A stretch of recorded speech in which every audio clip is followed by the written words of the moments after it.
Hi, I'm Doug McKinlay, and you're watching Adorama TV. For today's segment, we're going to look at filters. I know we've touched on them in the past, but today we'll look at them in a little more detail. Why use them, when to use them, and how they work. Adorama TV presents Stay Focused with Doug McKinlay.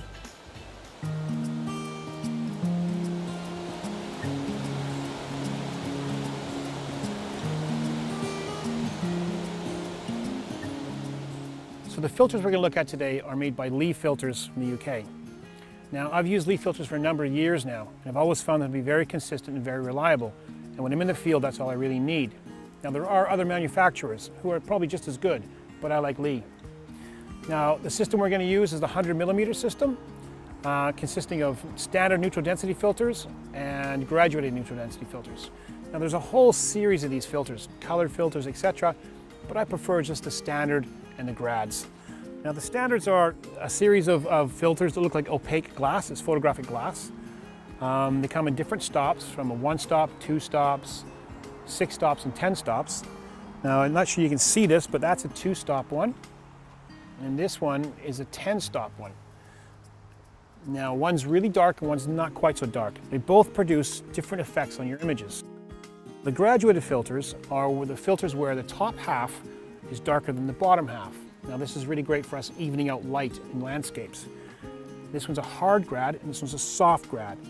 Now, the difference is the hard grad, the delineation line between the clear and the dark is much cleaner, whereas the soft grad is much more kind of, well, soft. It makes, again, they make a different effect on your images.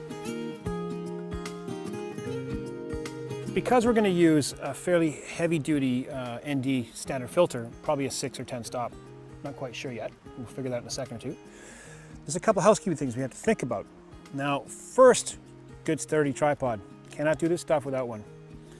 And on your camera body itself, we want to have everything set to manual to begin with. We want to have the driver set at a 2-second or 10-second release, and we need the mirror locked up. This just helps to mitigate any kind of problems with the camera shake. Now, once we've got all that set up and we've got our composition in place, then we're going to look to start putting on our filters. Now, with the Lee system, the 100mm system comes with this little bracket here. Now, it has a ring. This ring can be, you can buy different sizes of this ring for different sizes of lenses. This is a 77mm one. It just slides onto the front of the lens. So once that's screwed in place, then you take the bracket or with the guidelines on it, and you slide that on there, guide rails, sorry. And this thing turns, which is really great when you're using the grad filters, so you can turn them from different directions. So what we've chosen is we're going to use the 6-stop filter. Now, it's giving me a 1-second exposure reading when I look through the lens set in manual still. Once we got our reading, you have to remember that, because we're going to turn the shooting mode to bulb, because we're going to have a long exposure. So we're going to need a cable release with a locking mechanism on it. These are quite cheap. I prefer to use the ones that are directly attached to the camera, because I find them a little more reliable than the radio controlled ones. So we're all set to go. We're going to grab our filter, which is this Lee 6-stop filter.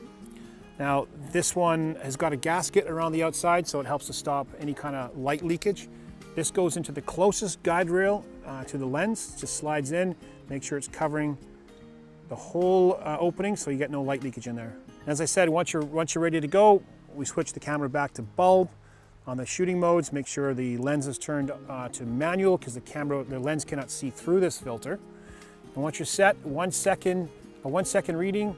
Once you put the filter on, according to the Lee cheat sheet, 1 second gives me a 1-minute exposure. So you're set in bulb, push the lock button, and you're good to go. You wait for your minute, unlock it, and you've got your image.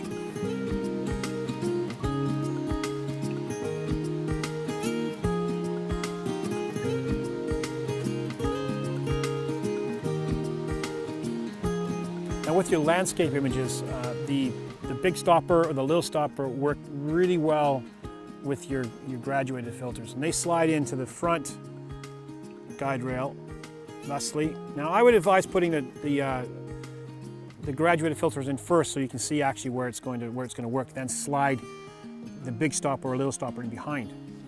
Now the F numbers, I keep this at about F11 at the most, because once you start getting up to F16, F22, you start getting a diffraction problem, meaning your pitches will not be as sharp as you expect. There's a lot of math involved, so we're not going to get into it, but just remember, as your apertures get smaller, the diffraction problem becomes more pronounced. So once we've got our grad ND in here, we can move this around, depending which way the light's falling. And you just have to look through the back of the camera or through live view, and you'll see where it's going.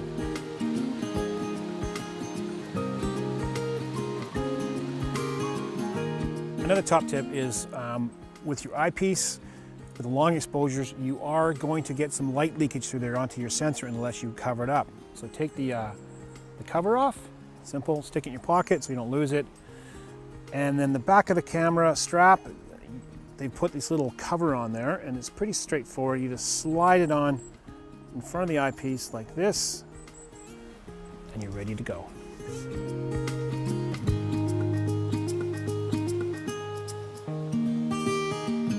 So in a nutshell, how neutral density filters work is they cut out the amount of light coming through the filter, through the lens and onto your sensor. Now by doing this, it allows you to open your shutter up longer than you normally would be able to. Therefore, you can get those really great sort of milky scenes with water moving in your landscapes. Stick a graduated filter on top of that and you're going to get a nice, really nice effect. They work really well in tandem. Now, using a neutral density filter with your portraiture is also a really good tool, because on a sunny day, it might be too bright to get a wide open aperture to get that blur behind your subject. Add a neutral density filter, and the whole thing changes. You can open up that aperture now, and keeping that shutter speed still fast enough to freeze your subject. But you open up the aperture up, and you get that nice blur behind.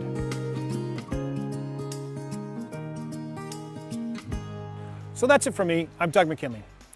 Don't forget to subscribe to Adorama TV for more great videos. You can like, comment, and share in this video, and please come by the Adorama Learning Center for more great tips and tricks. Now, I've been talking about the way I work. I'd sure like to see how you guys work. So if you've got another way of doing this stuff, please send it in.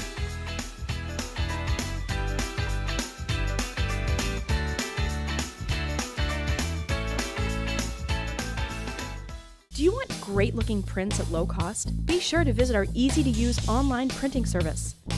Adorama Pix has professionals who treat your images with the utmost care that you can count on.